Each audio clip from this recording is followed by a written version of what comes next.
What happens on Wednesday matters, but what happens outside of Wednesday matters even more. I mean, think about this for a second. Here's me, who should be one of the people who is most for Wednesday nights being the best possible thing it can be, also saying there's something more important than students groups on Wednesday night. Because when we're talking about developing an authentic faith in our students' lives, here's the reality. It's gonna take more than what happens on Wednesday nights. Because if we want students to have an authentic faith of their own that they live out every day, we must look to leverage every day to engage and connect with our students, because 90 minutes on a single day of the week is not gonna cut it, especially when students are on average spending 7.5 hours online each day.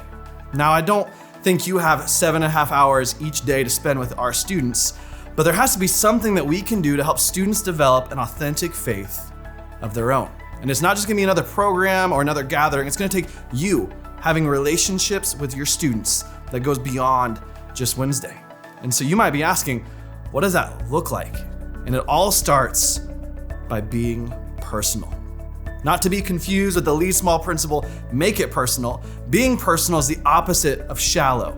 See, shallow is fast, personal takes time. Shallow is easy, personal, it's complicated. Shallow is safe, but personal, it's risky. Shallow is certain, personal is unresolved. Shallow is dismissive, but personal is interested. Shallow is familiar, but personal is a little bit unpredictable. And shallow costs money, but let me tell you, personal costs me and it's gonna cost you, because being personal is investing in a student and knowing what's going on in their lives.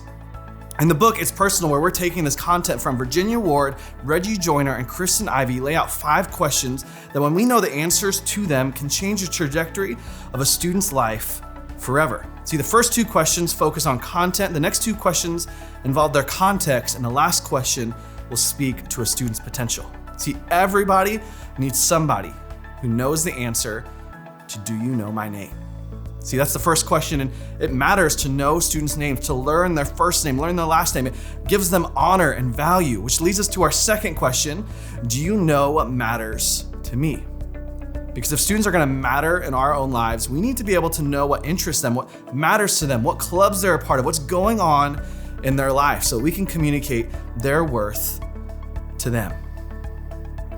The third question is, do you know where I live? And before you ask the question, that seems like a little bit weird. It's not just talking about where they physically live, although that's a part of where they live. We're talking about their whole context. What's their home situation like?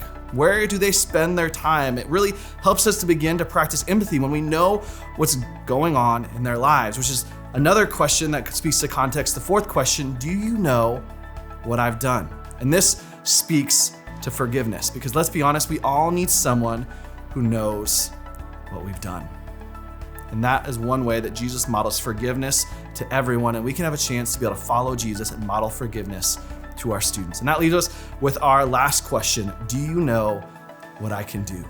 And this is just a fun question to be able to dream with students, to be able to help them see their potential. So, do you know my name? Do you know what matters to me? Do you know where I live? Do you know what I've done? And do you know what I can do? Now, I know some of you maybe have just started, but this is a good exercise to go through periodically with the list of students on your group's roster. It doesn't have to be complicated. Write out a list of your students, or maybe you have it in a spreadsheet. You can just add a couple columns to begin to ask these questions of your students and begin to take notes, to begin to remember what's going on. Begin noting and answering the answers your students give to some of these questions. And bonus points if you can create a way and a system that you can share this with your fellow group leaders. Because remember, we want to think smarter, not harder. We can team up and do this together for all of our students. And after you begin to do that for a little bit, begin to evaluate yourself and begin to mark your progress. Take note of how many questions you have answers for each student, and begin to celebrate as you begin to know the answer to all 5 questions for each and every student in your group. Here's the reality: being personal takes some strategic, intentional effort, but being personal is something that we can all learn to do.